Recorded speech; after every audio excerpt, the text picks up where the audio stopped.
काजल Ben से मैं पूछती हूँ, पहले जो माता हुआ करती थी वो निर्माता हुआ करती थी। माता निर्माता का काम किया करती थी कि जो बच्चा बचपन से ही वो बच्चे में ऐसे संस्कार डाला करती थी।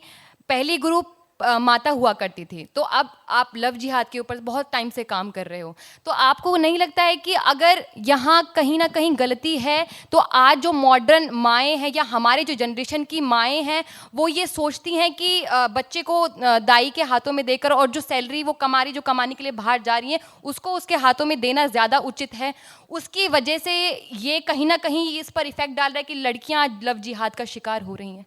तो पहली बात तो ये कि सारे रंग हमारे हैं, उनका एक भी रंग नहीं है, क्योंकि प्रकृति की पूजा हम करते हैं और प्रकृति का रंग हरा है तो वो हमारा है, क्योंकि पूजा हम करते हैं प्रकृति की। यदि सूर्य की पूजा हम सूर्य देव समझकर करते हैं तो उसका भगवा रंग भी हमारा है। और चंद्रदेव को चंद्रशेखर ने अपनी जटाओं में मुकुट की तरह सजा रखा है, उस चंद्र का सफ़ेद रंग भी हमारा है। तो सारे रंग हमारे हैं, उनका कुछ भी नहीं है। आपने ये भी कहा, आपने ये भी प्रश्न करा था कि मठ, संप्रदाय, पंथ और जातियाँ हम इतने क्यों बटे हुए हैं। ये बहुत बड़ी समस्या है हमारे देश की, क्योंकि इस देश में आक्रमणकारी 1000 वर्षों तक रहे। पहले देखिए कैसे नैरेटिव क्रिएट करा जाता है। हमें हमेशा ये बताया गया कि मुगल ने आक्रमण किया। मुगल ने नहीं किया, मुसलमान ने आक्रमण किया था। हमें ये बताया गया कि ब्रिटिशर्स ने आक्रमण किया। ब्रिटिशर्स ने नहीं किया, ईसाइयों ने किया था। और उन दोनों को इस देश में प्रस्थापित कर कर हमारा धर्मांतरण किया गया था, क्योंकि इन्होंने डिवाइड एंड रूल किया कि हिंदुओं को जाति में बांट दो। तो पहले क्या हुआ, धर्म में बांटा, और फिर क्या हुआ, बुद्धिज्म, जैनिज्म, सिखिज्म, ये सब उसमें से पंथ बने। धर्म एक ही है, वो है सनातन वैदिक धर्म। बाकी जो है वो पंथ है, मठ है, मजहब है। और जब हमें डिवाइड किया इन्होंने तो हम धर्म के आधार पे हुए, फिर क्षेत्र के आधार पर हुए, फिर भाषा के आधार पर हुए, अब आर्यन एंड द्रविडियन के आधार पर भी हमें बांटा जा रहा है। फिर इससे भी मन नहीं भरा तो एक खड़ा कर दिया कॉन्सेप्ट की फेमिनिज्म का, एक झंडा लेकर महिला आती है और स्त्री और पुरुष को भी तुम बांट दो।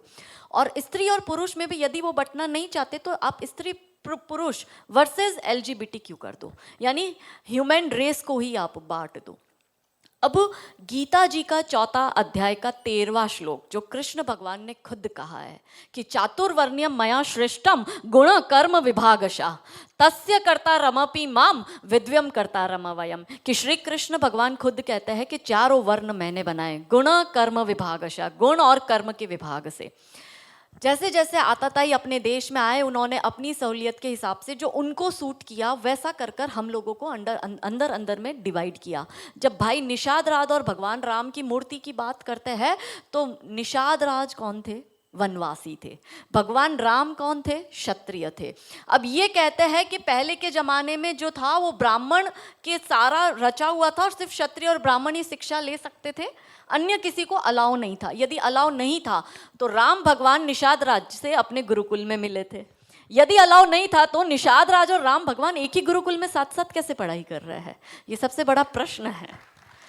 अच्छा, ये लोग ये कहते हैं कि दलित को कुएं से पानी पीने नहीं देते थे स्वर्ण, और ये कहते हैं कि दलित को लेबर वर्क बनाकर रखा हुआ था, एक वो तबका जो सिर्फ लेबर का काम करेगा, क्योंकि ब्राह्मण, क्षत्रिय, वैश्य और शूद्र करना था और शूद्र के पास सिर्फ काम होगा। तो आप मुझे बताओ कि पानी पहले के जमाने में तो सब कुएं से पीते थे, तो कुआं खोदा किसने, बनाया किसने? अगर इनकी थियरी मानती हूँ तो दलितों ने। तो जो कुआं खोदा दलितों ने, उसी कुएं से यदि ब्राह्मण क्षत्रिय पानी पी रहे हैं और ये कहते हैं कि दलित का शोषण हुआ, दलित पानी नहीं पी रहा था, तो दलित जब स्वर्णों के लिए कुआं खोद सकता है तो क्या खुद के लिए नहीं खोदा होगा उसने? तो यदि उसने खुद के लिए खोदा है, जो इनकी थियरी है मैं उसको बस्ट कर रही हूँ, ये मैं नहीं कह रही हूँ, मैं तो लॉजिकल काउंटर दे रही हूँ इसका। तो जो उन्होंने खुद के लिए खोदा है वही उन्होंने अन्य धर्म के लोग, अन्य जाति के लोगों के लिए भी खोदा है। तो जब उसके पास कुआं है तो वो दूसरी जगह कुएं से पानी पीने क्यों जाएगा? जब मेरे घर में नल है तो मैं पड़ोसी के घर में जाकर क्यों पानी भरने जाऊंगी? मैं तो अपने घर से लूंगी ना। तो ये एक थियरी इन्होंने, बस जो आज तक ये करते हैं, ये फोटो भी ऐसी डालेंगे क्योंकि इस देश को बर्बाद करा है इस्लामिक आक्रामकता, विस्तारवादी चर्च, माओवादी षड्यंत्र और अलगाववादी आंदोलन। इसने इस देश को बर्बाद करा है। अब मैं coming back to the point love जिहाद का, ये इसके साथ जुड़ा हुआ है क्योंकि ये जो भूमि है हम इसे कहते हैं धरती माता, हम इसे कहते हैं भारत माता। इस देश में देवियों का नाम पहले लिया जाता है, हमारे यहाँ योद्धा रानियों का जन्म हुआ है। अब कैसे इसको बर्बाद करना है, तो इसके मेन सूत्रधार है, पहला बॉलीवुड, दूसरा टीवी सीरियल और तीसरा ओटीटी प्लेटफॉर्म। मैं थोड़ा सा इसमें आपको डिटेलिंग में जाऊंगी कि 25 वर्ष तक की बच्चियों को, युवा बच्चियों को बिगाड़ने का काम जो है वो बॉलीवुड वाला करेगा कि वो फिल्में ऐसी बनाएगा कि जिसमें जो लड़की होगी वो हिंदू की होगी, लड़का जो होगा वो मुसलमान होगा, और फिर ये लोग ये दिखाते हैं कि हिंदू की लड़की केदारनाथ की यात्रा करती है और यात्रा करते करते खच्चर टट्टू चलाने वाले से वो प्यार में पड़ जाती है और उसके साथ भाग जाती है, ये लोग ये दिखाते हैं। अब हमारी जो बच्चियाँ जो 4 धाम की यात्रा करती है या जो भगवान वैष्णो देवी माता की यात्रा करेगी या किसी भी ऐसी जगह यात्रा करने जाएगी, तो आपको पता है कि पहाड़ी इलाकों पर जनरली खच्चर टट्टू चलाने वाले ये जिहादी ही होते हैं। क्या हमारी महिलाएं, क्या हमारी बच्चियां भगवान की पूजा अर्चना करने जाती है या ये इन पंचर छापों से नैन पटक्का करने जाती है? हमारे ही लोग उनकी पिक्चर देखते हैं और पिक्चर देखकर तालियां भी बजाते हैं और उसको करोड़ों का बिजनेस भी करके देते हैं। ये तो हुए 25 वर्ष की, क्योंकि एक फिल्म आई थी अतरंगी रे, जिसमें सारा अली खान का, क्योंकि वो लेटेस्ट क्रश है अभी जो युवा बच्चियां है उनका, तो सारा अली खान का एक डायलॉग था और ट्रेन में जा रहे थे और जाते जाते एक चर्चा होती है, वो और हीरो मिलता है ट्रेन में और दोनों अपनी लव स्टोरी बताते हैं और वो जो लड़का है वो लड़की पूछती है सारा अली खान उसको कि तुम्हारी लव स्टोरी के बारे में बताओ, तो कहता है मैं अब शादी हो रही है मेरी, बस मैं अपनी शादी में ही जा रहा हूँ। तो कि किससे हो रही है? तो बोले मेरे समाज की लड़की है, मेरे गाँव की लड़की, हम साथ में ही पढ़ते थे। तो बोले ले ये और कोई लव स्टोरी है? तो बोले और कैसी होती है? तो बोली मेरी लव स्टोरी है कि मैं ठाकुर की लड़की और वो कतई मियाँ भाई, और ये है असली love story. That was the dialogue in that film. अब हमारी बच्ची छोटी सी उम्र है, 13-14 साल की बच्ची, वनरेबल माइंड होता है, प्यार का खुमार होता है, उस वक्त जुनून होता है, बॉडी में हार्मोनल चेंज आता है, उसको भी लव स्टोरी अपनी बनानी होती है। पर क्योंकि सारा अली खान ने कहा है कि लव स्टोरी वो है कि मियाँ भाई से तुम प्यार करोगे तो वो लव, तो हमारी लड़की ये देखती है कि भाई अपने तो शाहरुख से लव स्टोरी चलानी है, अपने तो आमिर खान से चलानी है, क्योंकि उसका बाप ही सैफ अली खान है, तो उसको सैफ अली खान मिला है, भाई तुझे सैफ पंचर छाप मिलेगा, क्योंकि बॉलीवुड और रियल लाइफ ये दो अलग चीज है। पर हमारी बेटियां ये समझती नहीं। तो 13-14 साल की बच्ची के दिमाग में ये कि अगर प्यार करना है तो मुसलमान से करो, मैं इतिहास में छप जाऊंगी, मेरी तो लव स्टोरी बन जाएगी। फिर वो अलग बात है, वो 35 टुकड़ों में आती है। दूसरी बात ये कि 25 साल की लड़कियों को ये बिगाड़ रहे हैं। 25 से 35 साल की शादीशुदा महिलाओं को बिगाड़ने का काम एकता कपूर जैसी महिलाएं अपनी टीवी सीरियल के माध्यम से करती है।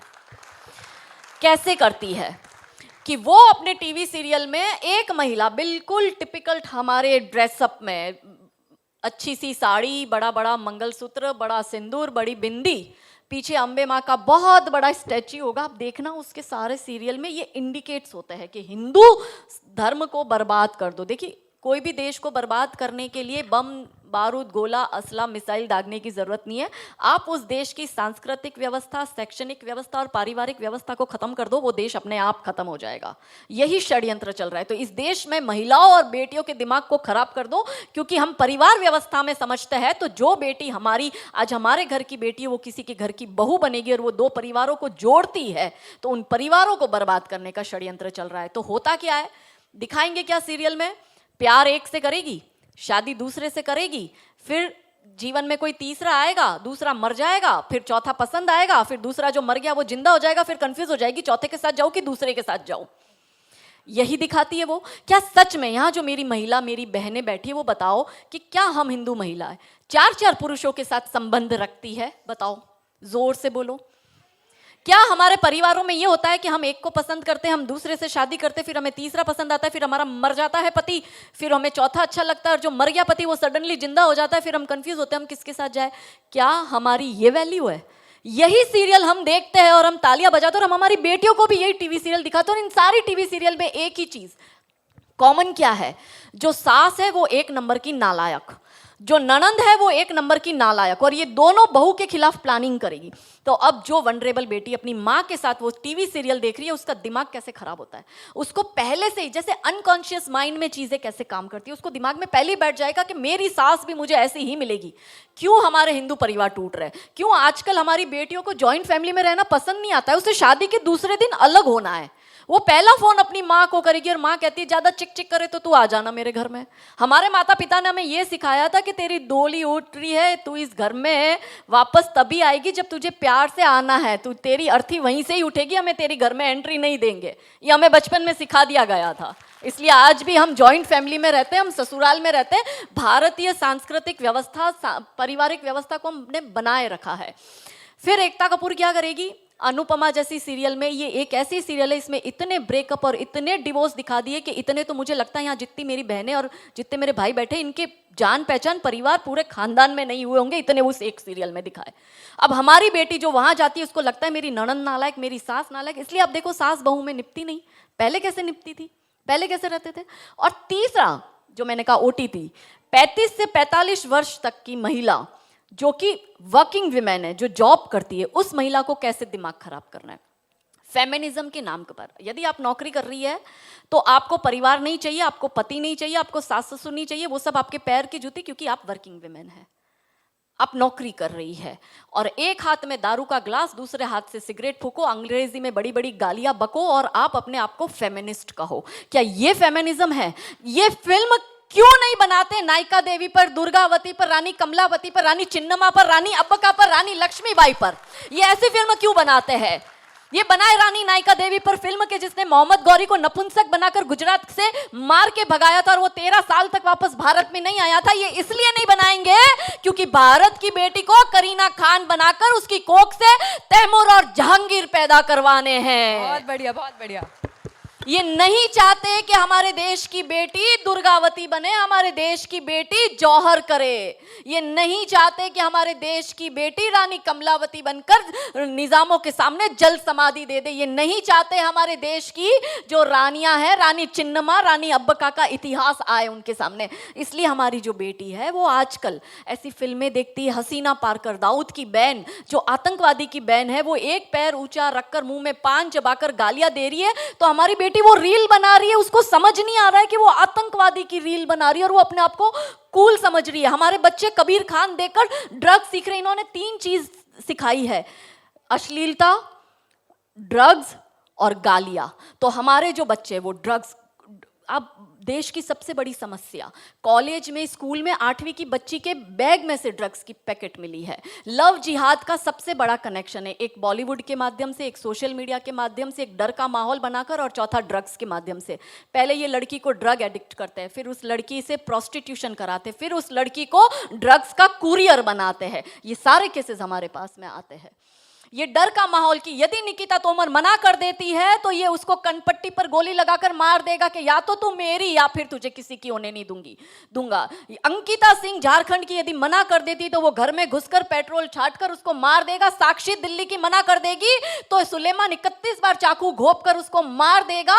आफताब से शादी करना चाहती है श्रद्धा, तो वो शादी नहीं करना चाहता, इसलिए उसके 35 टुकड़े कर रहा है। मतलब हाँ बोले तो मारी जाए और ना बोले तो मारी जाए। और सोच रही काफिर की बेटी आखिर कहां बिचारी जाए, कहां जाएगी? हर हाल में पिसती हमारी बेटियां है। और बॉलीवुड का मैंने आपको बता दिया। तो ये लव जिहाद को कंट्रोल करने के लिए सबसे इंपॉर्टेंट है कि जो हमारे भाई है वो घर में टाइम दे अपने बच्चों को। जो हमारी बहनें हैं वो टीवी सीरियल और रील्स में से बाहर निकलकर अपने बच्चों को टाइम दे। यदि घर में प्यार नहीं मिलेगा तो वो प्यार बाहर ढूंढने जाएगी। ये ब्लैंक स्लेट है, यदि आप इस पर जय श्री राम नहीं छापोगे तो कोई इस पर अल्लाहू अकबर छाप ही देगा। और उस बेटी को जब वो कोई अब्दुल प्यार भरी बातें कर कर उठाकर ले जाता है, तब वो बेटी की माँ को याद आता है, उसके पिता को याद आता है कि कमी क्या रह गई। वो अपने आप से पूछो कि कमी। बच्चों को सिर्फ प्यार चाहिए, उनको आपका पैसा नहीं चाहिए, उनको महंगी गिफ्टें नहीं चाहिए। जो पूरा टाइम है वो बच्चों को। तो अब हम क्या है कि परिवार व्यवस्था में रहे नहीं, दादा दादी संस्कार देते थे, वैल्यूज देते थे, वो रहे नहीं। अकेला परिवार, माता पिता और एक बच्चा, पिता कमाने जा रहा है, माँ भी नौकरी पे जा रही है, बच्ची अकेली चैटिंग कर रही है रात को 3-3 4-4 बजे तक अब्दुल के साथ। अब वो खाली जगह है, कोई तो भरेगा उसको। लो हैंगिंग फ्रूट का कॉन्सेप्ट है, जो नीचे लटकेगा उसको पहले टूटा जाएगा। हमारी बच्चियां इमोशनल होती है, हम उनको मेंटली तैयार नहीं करते, तो उन बेटियों को फिर ये कर ऐसे कर देते हैं। तो मैं यहाँ पे उपस्थित समस्त मेरी जो बहनें हैं, जो बेटियां मुझे सुन रही है, कविता की इन पंक्ति के साथ अपनी बात को ख़त्म करूँगी कि हे भारत की बेटी जागो, मैं तुम्हें जगाने आई हूँ। हे भारत की नारी जागो, मैं तुम्हें जगाने आई हूँ। और 100 धर्मों का धर्म एक बलिदान बताने आई हूँ। खप्पर वाली काली जागे, जागे दुर्गा बरबड़ा, रक्त बीज का रक्त चाटने वाली जागे चामुंडा, नरमुंडों की माला वाला, नरमुंडों की माला वाला जागे कपाली कैलाश, और रन की चंडी घर घर नाचे, मौत कहे प्यासी प्यासी, अरे झोली लेकर मांग रही हूँ, झोली लेकर मांग रही हूँ। कोई शीश का दान दे दो, भारत का भैरव भूखा है, कोई प्राण का दान दे दो, और मैं घर घर इनकलाब की आग जलाने आई हूँ। हे भारत की नारी जागो, मैं तुम्हें जगाने आई हूँ। हे भारत की बेटी जागो, मैं तुम्हें जगाने आई हूँ। बहुत बढ़िया काजल जी, बहुत अच्छा बोला आपने।